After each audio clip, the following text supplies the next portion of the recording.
समाधान समाधान समाधान।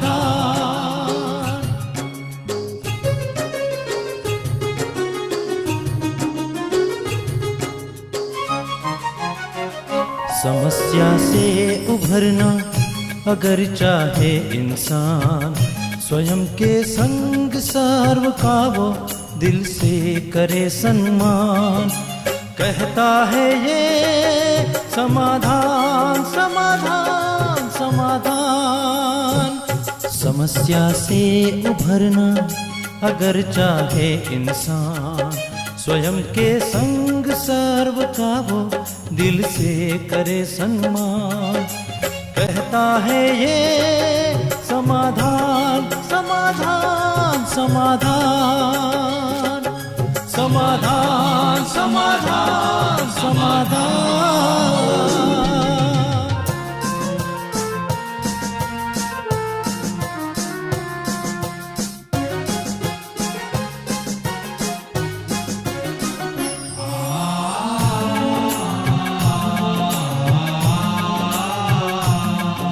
तनाव बन मुटाव की अगन से स्वयं तू संभले है इसी में शान। दूरिया दरारे मिटाए मन से, जीवन बन जाएगा खुशियों की खान खुशियों की खान। कहता है ये समाधान समाधान समाधान। नमस्कार, आदाब, सत श्री अकाल मित्रों, स्वागत है आप सभी का समाधान कार्यक्रम में। मित्रों, एक व्यक्ति धन धान्य से बहुत संपन्न था, लेकिन बहुत दुखी रहा करता था। वो चाहता था कि वो खुशी का राज जाने, लेकिन ये कहाँ से प्राप्त हो, समझ में ये बात नहीं आ रही थी। कुछ लोगों ने, उसके मित्रों ने सजेस्ट किया कि एक बहुत ही प्रसिद्ध ऋषि हैं, जंगल में रहते हैं, तो उनके पास जाओ। वो बहुत ही ज्ञानी हैं, विद्वान हैं, जरूर वो तुम्हें खुशी का राज बताएंगे, तुम्हारे दुखों को दूर करेंगे। वो व्यक्ति जंगल में गया, ऋषि से मिला, अपनी व्यथा कथा सब सुनाई। ऋषि ने कहा तुम जंगल में मेरे साथ चलो। जंगल में जाते हुए उन्होंने एक बड़ा सा पत्थर उसे ढोने के लिए कह दिया कि ये पत्थर उठा करके तुम चलो। अब उठा करके वो व्यक्ति चलता रहा। थोड़ी देर चलने के बाद बहुत थकान होने लगी, उसे दर्द होने लगा मन में कि क्या किया जाए। कुछ बोला नहीं, थोड़ी देर और चलता रहा। लेकिन जब बहुत ज़्यादा उसका दर्द बढ़ गया, तब उसने ऋषि से कहा कि मुझे बहुत तकलीफ़ हो रही है, दर्द हो रहा है, इस पत्थर को ढो के जो आप चलने को कह रहे हैं, क्या इसे मैं नीचे रख सकता हूँ? ऋषि ने कहा हाँ, इसे आप नीचे रख दो। जब उन्होंने नीचे रखा, ऋषि ने कहा कैसा फील कर रहे हो? उसने कहा कि बहुत ही हल्का और आराम महसूस कर रहा हूँ मैं। तो ऋषि ने कहा कि यही तुम्हारे प्रश्न का उत्तर है। व्यक्ति ने कहा कैसे ये मेरे प्रश्न का उत्तर है, कृपया मुझे स्पष्ट करें। तो ऋषि ने कहा कि पास्ट की बहुत सारी बातों को संभवतः तुम ढो करके चल रहे हो, और जब तक तुम्हारे मन में, तुम्हारे अंदर ये पास्ट की बातें हैं, भूत की बातें हैं, तब तक तुम परेशान होते रहोगे, दुखी होते रहोगे, और वो बातें तुम्हें खुशी प्रदान नहीं करेंगी, सुखी नहीं रहने देंगी। इसीलिए इस बात को, इस मर्म को समझो कि पास्ट में जो भी बुरी घटनाएं हो गई हैं, बातें हो गई हैं, उन्हें इस पत्थर की तरह उतार दो। कोई व्यक्ति एक दिन तक लेके उसे चलता रहता है, कोई 1 वर्ष तक लेके चलता रहता है, और कई तो ऐसे हैं जो ताउम्र उन बातों को लेके चलते रहते हैं और ये नहीं समझ पाते कि क्यों वो दुखी हैं। तो समझदारी इसमें है कि इन पास्ट की बातों को, दुखद घटनाओं को अपनी स्मृति से, अपने मन से उतार दो पत्थर की तरह, तो तुम खुशहाल हो जाओगे। कितनी सुंदर बात ऋषि ने कही थी मित्रों, और यही बात हम सबको भी समझनी चाहिए। लेकिन इस पे और गहराई से प्रकाश लेते हैं हम रहता है, जैसे कि कैसे हम पास्ट की बातों को भूलें, कैसे उसे समाप्त करें और कैसे खुशी की ओर बढ़ें। क्योंकि हम सब की चाहना है, जैसे लगातार हम चर्चा कर रहे हैं, हम खुशहाली की ओर बढ़ना चाहते हैं, खुशहाल जीवन जीना चाहते हैं। कैसे, आइए भ्राता जी से जानते हैं। भ्राता जी, बहुत बहुत स्वागत है। थैंक्स। बहुत सहज तौर पे एक बात कह दी जाती है कि पास्ट को हल्का कर दो, भूल जाओ, लेकिन क्या ये इतना सहज है? हाँ, सहज होता तो लोग भूल गए होते जी। लेकिन आजकल बहुत सारे लोग पास्ट में ही जी रहे हैं। कल की तो बात छोड़ो, लेकिन 10 साल 20 साल पहले की घटनाएं भी उनको दुखी किए रखती हैं, और भले ही वो उनको याद न भी करते हों, लेकिन उस समय उन घटनाओं से जो दुख उन्होंने ले लिया था जी। वो अपने अंतर मन में इतना समा लिया कि अब वो उनको खुश रहने नहीं देता है। इसलिए वर्तमान पे हम ध्यान दें। एक तो जो बीत गया है उसकी चर्चा हम अब करेंगे, लेकिन हम वर्तमान पे जरा ध्यान दें। अगर हमारे जीवन में कुछ ऐसी घटनाएं हो रही हैं, होती रहती हैं, जी जी। हम ऐसे काल से गुजर रहे हैं जहां सब कुछ सुखद तो नहीं होता है, दुखद होता रहता है, लेकिन उस दुख को हम अपने अंदर इतना गहरा न उतार दें कि वो बाहर ही न निकल सके, और दूसरी जो आने वाली सुखों की, खुशियों की घटनाएं हैं, उनके लिए अंदर में स्थान ही न बचे। अब से हम ये चीज प्रारंभ करेंगे, क्योंकि अब पास्ट हो जाएगा थोड़ी देर के बाद। जो कुछ हो रहा है उसको सहज स्वीकार करके आगे बढ़ जाएं, क्योंकि कुछ चीजें ऐसी होती हैं जो किसी के हाथ में नहीं। मैं तो ये कहता हूँ भगवान के भी हाथ में नहीं।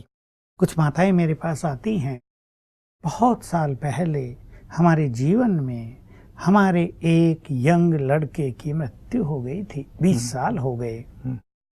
उसका इतना दुख हुआ था कि उसके बाद 3 लड़के हमें और हैं, लेकिन उन 3 लड़कों की होने की खुशी उस दुख के सामने हल्की हो गई है। जी जी। तो घर में बहुत सारी सुखों की घटनाएं हो रही हैं, उनकी शादियां हुई, बहुएं आई, सब कुछ सुंदर चला, खुशी का माहौल बना, पर कहीं ना कहीं अंतर मन में वो दुख समाया हुआ है। तो ये ऐसी पास्ट की चीजें हैं जो मनुष्य के साथ चलती रहती हैं। और बाबा हमारे यहाँ हमें एक चित्र बनवाया करते थे कि आज के मनुष्य की ऐसी हालत हो गई है कि उसके सिर पे 10 गठरियां हैं, गठरी के ऊपर गठरी, गठरी के ऊपर गठरी। तो ऐसा व्यक्ति कैसे चलेगा? जैसे जी, महात्मा की बात आपने सुनाई कि उसने सेठ को पत्थर उठाकर चलने को कहा। कई गठरियां मनुष्य ने अपने ऊपर उठाई हुई हैं, वो पास्ट की बहुत है, वर्तमान की तो हैं, पास्ट की बहुत है। इस व्यक्ति ने मेरे से ऐसा व्यवहार किया था, दिल टूट गया है जी। वो व्यक्ति भूल गया हो, वो व्यक्ति मर गया हो, लेकिन दिल टूट गया है, दिल भी मर गया, खुशी मर गई, और वो अब पुनः वापस लौट नहीं रही है। इस व्यक्ति को मैंने इतना प्यार किया, इतना अपनापन दिया, इतनी गहरी फ्रेंडशिप निभाई। जब ये मुसीबत में था मैंने इसको बिल्कुल बाहर निकाल लिया अपना सब कुछ लगाकर, और इसने मेरे से क्या किया, बस वो चीज खुशी को छीन ले गई कि अपनों ने धोखा दे दिया। तो ये पास्ट का इफेक्ट भिन्न भिन्न तरह से मनुष्य के मानस पटल पर अंकित रहता है। इसको भूलना ऐसे संभव नहीं होगा। इसके लिए ही स्पिरिचुअलिटी की आवश्यकता है। पुनः हम वहीं आ जाएं, क्योंकि हमारे यहाँ ये एक बहुत सुंदर विषय चलता है। कल भी हमारी क्लास में जो विदेशियों के साथ थी, टॉपिक यही दिया गया था। उन्होंने इसको नाम दिया था लेट गो। जो भी हो गया उसको जाने दो, बीत जाने दो। उनके टॉपिक ऐसे रहते हैं। तो ये थोड़ी सी बहुत विवेकशीलता की बात है, अपने को बहुत हल्का करने की बात है। और हमारा जो योग अभ्यास है उससे हमें जो खुशी मिलती है आंतरिक, उससे ये पास भूलता रहता है। और एक विशेष चीज जो हमें शिव बाबा ने याद दिलाई, इसलिए हम इसको कहते हैं कि श्रेष्ठ स्मृतियों को अपने अंदर लाओ, तो ये जो बुरी स्मृतियां हैं ये लोप हो जाएं। तो शिव बाबा ने हमें इस पूरे सृष्टि चक्र की याद दिलाई कि याद करो तुम्हारा पास्ट कितना सुंदर था। तो ये वर्तमान का छोटा मोटा दुख भरा पास्ट हमें हल्का लगने लगता है। उसमें भी हमें ये जानकारी मिल गई कि जिस व्यक्ति ने हमें बहुत धोखा दिया, जिसको हमने बहुत कुछ दिया, अपनापन दिया, धन दिया, उसने हमें धोखा दिया, तो इसका हम एनालिसिस सब ज्ञान के द्वारा कर लेते हैं कि चलो हमारा उससे कोई हिसाब किताब रहा होगा, किसी जन्म में हमने भी कहीं उसको धोखा दिया हो, या उसने धोखा दिया, चलो हमारा कर्मिक अकाउंट पूरा हो गया, उसका भी भला हो, हम उसको दुआएं देने लगते हैं। इस तरह के विचारों से हम स्वयं को उसके इफेक्ट से मुक्त कर लेते हैं। ये जो एक चीज है ब्रता जी, जैसे आपने कहा कि मृत्यु किसी की हो जाना, अपने बहुत ही नज़दीकी जो बहुत प्रिय हैं, यंग बेटा है, बेटी है, बहुत सारे हमारे पास ऐसे मेल्स भी आते हैं जो ये कहते हैं कि हम उससे निकल नहीं पा रहे हैं। एक ये, दूसरा कई लोग निकलना भी नहीं चाहते हैं, वो कई बार उस दुख के माहौल में ही जीना, उसे ही अपनी लाइफ बना लेते हैं। तो कैसे ज्ञान के हिसाब से या क्या ऐसे विचार, कैसे माहौल में वो चेंज आए, उस पे थोड़ा सा प्रकाश हाँ आवश्यक बिल्कुल, कई विदेशी मेरे पास आते थे, यही बात बिल्कुल, और वो कहते थे वी एंजॉय दिस सोरो। ऐसा वो मतलब सोरो को, उस कष्ट को जीवन बना लेते हैं ना, दिस इज माई लाइफ। बार बार उन्हें याद करते रहते हैं, याद करके उनको एक विशेष तरह की संतुष्टि सी होती है जो कहीं ना कहीं उनके दुखों में वृद्धि करती रहती है अंदर में, जिसको समझ नहीं पाते, और धीरे धीरे वही व्यक्ति डिप्रेशन की ओर चलने लगता है। तो सचमुच ये बात ऐसी है, मान लो जैसे हम उदाहरण दे रहे थे, माँ का बच्चा, माँ ने उसको जन्म दिया, बहुत प्यार दिया, अपनापन दिया, बड़ी उम्मीदों के साथ उसको पढ़ाया लिखाया, और 22 साल में उसकी मृत्यु हो गई अचानक एक्सीडेंट में, और माँ ने वो सीन देख लिया। सबसे बुरी बात यह होती है कि जब समाचार मिला तो सब परिवार वाले जो भागे गए, तो माँ ने वो सीन देखा और बेहोश होकर गिर गई। उसके अंतर मन पर वो ऐसा छा गया कि उसने उसको बेहोश कर दिया। अब ये छा गया, उसको होश में आने में, नॉर्मल होने में भी बहुत समय लगा। सब लोग तो रो धो के सांत्वना दे के चले गए, लेकिन इसने तो उसके साथ 22 साल गुजारे थे ना, उसको अपने आंचल में संभाला था, ऐसा हम कहें, गोद में खिलाया था, उसको दूध पिलाया था। तो ये माँ नहीं भूल पाती है। तो 3 बच्चों की बाकी खुशी भी इसको वो भुला नहीं पा रही है। अब ईश्वरीय ज्ञान इसमें हमें बहुत मदद करता है। सबसे पहली चीज ये सिखाता है कि मृत्यु एक ऐसा सत्य है कि जिसकी मृत्यु जिस समय, यानी जितनी आयु पूर्ण होने पर, जिस स्थान पर और जिन कारणों से होने वाली है, वो सब पूर्व निश्चित है, अटल है, उसको भगवान भी टाल नहीं सकता। जब हमें ये ज्ञान मिल जाता है तो कहीं ना कहीं हम उसे स्वीकार करने लगते हैं। रही बात, माँ ने अपने बच्चे की बहुत प्यार से पालना की, वो एक माँ का कर्तव्य है। और नेचुरल ऐसे में न केवल प्यार लेकिन मोह भी बहुत हो जाता है। अब इस मोह को दूसरे ढंग से समाप्त किया जाता है कि वो एक आत्मा है, आत्मा थी, मैं भी आत्मा हूँ, मेरे साथ उसका इतना ही पाठ था, कभी मैं उसकी माँ थी, कभी वो मेरी माँ थी, कभी वो मेरा पिता था, कभी हम दोनों भाई बहन थे। ये नातों में परिवर्तन होता रहता है। तो ये आत्मिक भाव, आत्मिक वृत्ति बन जाने से वो जो मोह की एक फांस थी वो ढीली होने लगती है, और मनुष्य इन घटनाओं को स्वीकार कर लेता है। और फिर जब हम योग अभ्यास करते हैं तो योग अभ्यास से हमें एक सुख मिलने लगता है, और उससे हम फिर ये सीखते हैं कि जो आत्मा गई है उसको हमें गुड वाइब्रेशंस देने हैं, क्योंकि जितना प्यार हमारा उससे है उतना ही उसका भी तो था। तो वो भी कहीं ना कहीं उसी तरह दुखी होगा जैसे यहाँ हम दुखी हैं। तो हमारा परम कर्तव्य है कि उसको उन दुखों से बाहर निकालें। नहीं तो जहाँ वो बच्चा बनेगा, रोता रहेगा, उसके चेहरे पर वो बच्चों के जैसे आनंद की फीलिंग होती है वो होगी नहीं। बचपन से वो इरिटेट रहेगा, पढ़ाई में उसका मन नहीं लगेगा। तो हम उसे योग के वाइब्रेशंस देते हैं। तो यहाँ वो माँ उसको योग के वाइब्रेशंस देगी, उसका भी चित्त शांत, इसका भी चित्त शांत, दोनों की स्थिति नॉर्मल। कई बार कई लोग कहते हैं कि ऐसी स्थिति में योग नहीं लगता भ्राता जी, योग उन्हीं से लग जाता है, परमात्मा से योग नहीं लगता। धीरे धीरे इसमें जब हम रोज ज्ञान सुनते हैं और उस माहौल से निकल के आश्रम के माहौल में जाते हैं, ऐसे में हम ये भी करते कराते हैं कि उनको थोड़ा सेवाओं में लगा दें।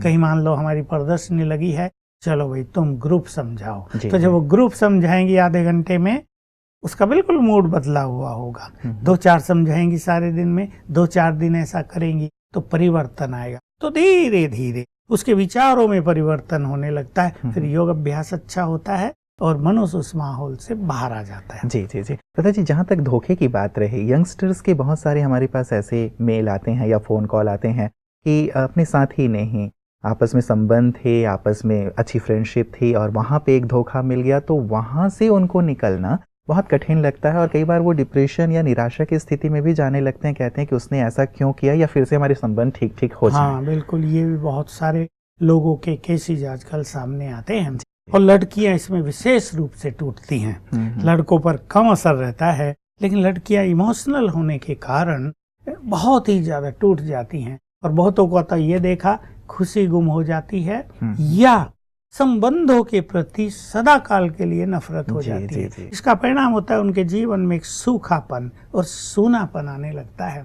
तो ठीक है, प्यार होता है, संबंध बनते हैं, यही तो संसार की रीति नीति है। और ये भी ऐसा हो रहा है, जैसे हम बात कर रहे थे, बहुत ज्यादा एक्सपेक्टेशंस और मनुष्य के अंदर बढ़ी हुई वासनाएं, और कहीं ना कहीं यही धोखे का कारण बन जाती हैं। तो इससे भी बहुत जल्दी मनुष्य को बाहर निकलना ही पड़ेगा, क्योंकि ये धोखा बहुतों के साथ हो रहा है। हम सब चाहते तो ये हैं कहीं किसी को धोखा न मिले, पर प्रैक्टिकल ये हो तो नहीं रहा है ना, क्योंकि सब कुछ तो हमारी चाहना से नहीं होगा है। इसलिए इस तरह की घटनाएं हो रही हैं। तो विशेषकर मैं कन्याओं को कहूँगा, इन चीज़ों के इफेक्ट से जल्दी ही बाहर आ जाया करें और ऐसा मान ले, यही सत्य है कि हमारा उनसे नाता, प्यार, फ्रेंडशिप इतने ही समय की थी। चलो हमारी कहीं गलती रही हो, हमारी ज़्यादा एक्सपेक्टेशंस रही हो, हमारा व्यवहार अच्छा न रहा हो, या हम इरिटेट रहने लगे हों, हमने रेस्पॉन्स अच्छे न किए हों, तो अपने को भी चेंज करें और बस ये चीज़ तो पक्की कर दें कि खुशी हमारे जीवन की बहुत बड़ी निधि है। खुशी हमारी पर्सनैलिटी है इस जीवन की, उसको हमें खोना नहीं है। ये बातें होती रहेंगी, बातें आएंगी और चली जाएंगी, लेकिन खुशी हमें कायम रखनी है। यदि हम ऐसा थोड़ा ब्रॉडली हर बात को लेने लगे तो इन चीज़ों से बाहर आ जाएंगे। बिल्कुल, मतलब अपने संकल्पों में, विचारों में थोड़ा सा परिवर्तन भी लाना होगा और विचारों को बहुत ज़्यादा व्यापक या विशाल करना होगा। एक और चीज़ बहुत ज़्यादा परेशान करती है भ्राता जी, यदि किसी को बहुत ज़्यादा बचपन में या बड़े हो रहे हैं तब बहुत दबाया गया है, सताया गया है, मारा पीटा गया है, अभावों में रखा गया है, या एक चीज़ और देखने में आने लगी है कि यौन हिंसा बचपन में या जब वो बड़े हो रहे हैं तो हुआ है, तो ये बहुत गहराई तक समा जाती हैं बातें और इसे व्यक्ति नहीं भूल पाता और दुखी होता रहता है। हाँ, ये तो आजकल बहुत हो रहा है। बच्चे ऐसे आते हैं जिनका फादर बहुत क्रोधी था, वो माँ को भी मारता पीटता था, ये रोज देखते थे। वो इनको बहुत डांट डपट करता था, या पढ़ने लिखने के लिए कुछ भी सुविधा नहीं देता था, फीस देने में भी बहुत तंगी करता था। ऐसे बच्चों की मानसिकता पर बुरा असर होता है और बड़े होने पर ये खुशी तो तब से ही खो गई थी, पर जब इन्हें उसका एहसास हुआ तब इन्हें लगा कि जीवन की बहुत बड़ी संपत्ति हमसे छीन ली गई है, नष्ट हो गई है। और कहीं ना कहीं उस व्यक्ति के लिए भी मन में एक खिन्नता, एक बदले की भावना, एक नफरत पैदा हो जाती है। और ऐसे लोग भी बहुत मुश्किल से इन चीज़ों से निकल पाते हैं। और रही बात यौन शोषण की, ये तो बहुत बुरी चीज़ है। ऐसी लड़कियां पूरा जीवन उसको भूल नहीं पाती हैं। और एक खिन्नता का भाव, एक निराशा का भाव, मतलब उनके चेहरे से मुस्कान ही गुम हो जाती है, मानवता के प्रति एक नफरत का भाव, कहीं ना कहीं कानूनों के प्रति एक क्रोध, भिन्न भिन्न तरह की बातें, समाज के प्रति एक क्रोध, ये सब उनमें रहता है। लेकिन जब हमें ईश्वरीय ज्ञान मिलता है, देखिए समाधान तो ईश्वरीय ज्ञान है, समाधान तो योग है। तो बहुत केसेस हमारे यहाँ ऐसे हुए हैं जिनकी ऐसा ही पास्ट कुछ खराब गया, और जैसे ही उन्हें परमात्म मिलन का सुख हुआ और उन्होंने भगवान के मुख से सुना, मेरे मीठे बच्चे आओ, बहुत सारी दुखों की छाया समाप्त हो गई। एकदम जैसे चेहरा खिल उठा, अंतर में चमक आ गई और खुशी जीवन में प्रवेश कर गई। बहुतों के साथ ऐसा हुआ कि पहले ही क्षण ये गम के काले बादल छंट गए। ऐसे हमारे यहाँ हजारों के अनुभव हो चुके हैं। तो मैं कहूँगा जिनके साथ भी ऐसा कुछ हुआ हो, वो ईश्वरीय मार्ग पर आ जाएं। इस मार्ग पर चलकर उन्हें परमात्म मिलन की अनुभूति होगी। उन्हें लगेगा अपना कौन है। मैं तो ये कहूँगा जिनका इस संसार में कोई नहीं होता, या जिनको ऐसी चीजें मिली हैं जीवन में, भगवान उनका है और वो उन्हें बहुत प्यार करता है, क्योंकि वो उनकी इस दुख भरी कहानी को देखता आया है। वो तब से भी उन्हें प्यार की दृष्टि दे रहा था, लेकिन वे उसको समझ नहीं पाए ना। कई लोग उखड़ जाते हैं भ्राता जी, ये कि भगवान ये सब देखते हुए भी उसने हमारे साथ न्याय क्यों नहीं किया। तो भगवान के लिए भी उनका जो प्यार और अपनापन है दूर हो जाता है। सचमुच तो ये है कि भगवान तो सच्चा परमपिता है, प्यार का सागर है, वो सबको बहुत कुछ देता है, लेकिन मनुष्य का क्योंकि उससे कनेक्शन नहीं रहता, इसलिए उसकी फीलिंग उनको होती नहीं। यदि हम उससे जुड़ जाएं तो हमें फील होगा, हमें रोज अनुभव होगा वो हमेशा हमारी मदद कर रहा है, प्यार दे रहा है और हमें इन सब चीजों से निकलने का मार्ग दिखा रहा है। तो ईश्वरीय मार्ग पर आ जाने से ये सब बातें हल्की हो जाएंगी और मनुष्य ये भी महसूस कर लेता है कि ये कलयुग का अंत है। और यहाँ हम सभी का जन्म जन्म का कर्मों का हिसाब किताब भी सामने आ गया है। हमने कहीं किसी को कष्ट दिया है, वही आत्माएं अब हमारे साथ हैं, वो कहीं ना कहीं हमें कष्ट दे रही हैं। तो कर्मों का खेल भी अब ऐसा तीव्र गति ले चुका है, इसको भी सभी को अच्छी तरह जान लेना चाहिए। तो हम हल्के हो जाते हैं थोड़े कि जो कुछ हमारे साथ हुआ या जो कुछ हमारे साथ हो रहा है, कहीं ना कहीं उसके जिम्मेदार हम ही थे। अब हम उससे बाहर आएंगे, अब हम वो गलती नहीं करेंगे जो हमने 500 साल पहले की होगी। अब हम कुछ और करेंगे। अगर हमारे बाप ने हमसे बुरा व्यवहार किया, अगर हमारे किसी फ्रेंड ने हमें धोखा दिया, अगर कहीं यौन शोषण हुआ, अब वो पूरा हो गया। अब हमें इससे बाहर निकलकर अपने भाग्य को श्रेष्ठ बनाना है, वर्तमान जीवन को आनंद से भरपूर करना है और हमें समाज में एक ऐसी लहर फैलानी है कि और लोग ये न करें।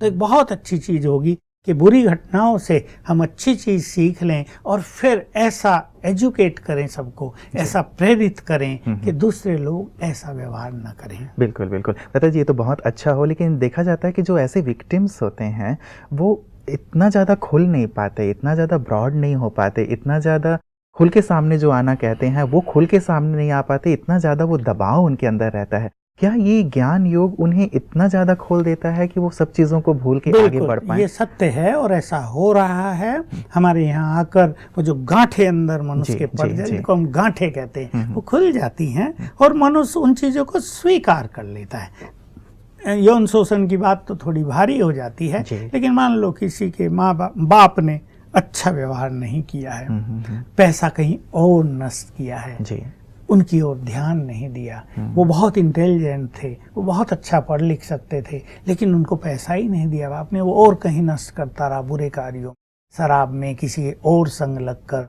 ऐसे में उनको जो भारी कष्ट होता रहता है, जीवन में जो निराशा आती है, यहाँ आते ही वो समाप्त होती है कि चलो उस दुख ने मुझे भगवान के पास ले आया। यानी वो एक निगेटिव चीज उसे भगवान के समीप ले आई और उसके जीवन में आनंद भर गया। तो इस चीज को देखकर वो पास्ट को हल्का करके भुला देते। ये बहुत सुंदर बात है लता जी कि यहाँ आते ही यदि ऐसा प्रकाश, ऐसी रोशनी और ऐसा दुख से सुख की ओर चलने की जो यात्रा है वो शुरू हो जाती है, तो मुझे लगता है कि इससे सुंदर और पवित्र स्थान और कुछ नहीं हो सकता। लता जी, ओवरऑल यदि आप कहना चाहें, बताना चाहें हमारे दर्शकों को कि पास्ट को हल्का करना हो या पूरी तरह भूलना हो तो क्या करें, किस प्रकार योग का अभ्यास करें? एक तो जो हमारा बिल्कुल पास्ट है सतयुग का, उसको याद करें। तब हम कितने महान देवता थे, हमारा जीवन सुखों से, खुशियों से, आनंद से, प्रेम से भरपूर था। ये कलयुग की काली छाया सब पर पड़ी है, ये पूर्ण हो रही है, याद करें। अब पुनः प्रकाश की ओर हम चल रहे हैं, सूर्योदय के हम समीप हैं और पुनः उसी देव युग में हम प्रवेश करने वाले। इस वर्ल्ड साइकिल को याद किया करें कि ये दुख के दिन अब पूर्ण हो रहे हैं, एक चीज। दूसरा याद किया करें, हम भगवान के बच्चे हैं। हमारा पास्ट कैसा भी रहा हो, हमारा वर्तमान बहुत सुनहरा है। सुनहरा भी क्या कहें, लाइक डायमंड है। अति भाग्यवान हैं हम जो भगवान के पास आ गए। वो आया, हमें उसका पता चला, हम उसके पास आए, उससे हमने सत्य ज्ञान लिया और एक सुंदर यात्रा जीवन की प्रारंभ हुई। और रोज कम से कम 1 घंटा राजयोग मेडिटेशन बहुत सुखद, बहुत आनंदकारी रूप से करें। तो जब मनुष्य को एक बहुत सुंदर चीज मिलने लगती है तो पास्ट के सारे दुख हल्के होने लगते हैं। बस पास्ट इज पास्ट, वो भूल गया, उसको याद क्या करना। इसको तो कहते हैं गड़े मुर्दे उखाड़ना। गड़े हुए मुर्दों को उखाड़ेंगे तो बदबू आएगी, क्यों उखाड़ना, दबे ही रहने दो। अब सुंदर एक भविष्य का हम निर्माण करें और जीवन का आनंद लें। बस ऐसे संकल्प रखेंगे तो सुखद फीलिंग में जीवन आगे बढ़ेगा। जी, बहुत बहुत शुक्रिया लता जी। एक सुंदर रोशनी, प्रकाश और आशा का दीप आप हमेशा जलाते हैं। हम कामना करेंगे कि जो भी ऐसे पास्ट के बोझ में दबे हुए हैं, खुशी जिनकी गुम हुई है, वो सभी पास्ट को पास्ट करके आगे बढ़ें और जीवन का संपूर्ण आनंद लें, खुशी प्राप्त करें। आज के सुंदर प्रकाश के लिए आपका बहुत बहुत धन्यवाद। मित्रों, कहते हैं past is history, future is mystery and present is a gift given by God, that's why it is called present. सचमुच कितनी अच्छी बात है ना कि प्रेजेंट को भगवान ने हमें प्रेजेंट के तौर पे दिया है। क्यों ना पास्ट की बातों को भूलते हुए और भविष्य की चिंता किए बगैर हम वर्तमान को श्रेष्ठ बनाएं और इसका आनंद लें। यदि वर्तमान श्रेष्ठ होगा, भविष्य भी हमारा श्रेष्ठ से श्रेष्ठ होता चला जाएगा। और जैसे भ्राता जी कह रहे थे, गड़े मुर्दे उखाड़ने से तो बदबू ही होगी ना, तो क्यों ना उन्हें गड़े ही रहने दिया जाए। वर्तमान को हम श्रेष्ठ से श्रेष्ठ ईश्वरीय ज्ञान के आधार पे, राजयोग के आधार पे बनाते चलें। हमारी ढेर सारी शुभकामना है मित्रों आप सबके लिए कि आपका जीवन बहुत ज़्यादा खुशहाल हो, आनंद से परिपूर्ण हो और इस खुशी को आप अपने चारों ओर फैलाते भी रहें। इस खुशी की चर्चा को आगे भी आपके साथ जारी रखेंगे। आप बने रहिएगा समाधान कार्यक्रम में हमारे साथ। नमस्कार। धैर्य और दृढ़ मनोबल से कर दे तू पल भर में मुश्किलें आसान, कथनी समकरनी के पावन जल से स्वर्ग बन जाएगा सारा ये जहान, सारा ये जहान। कहता है ये समाधान समाधान।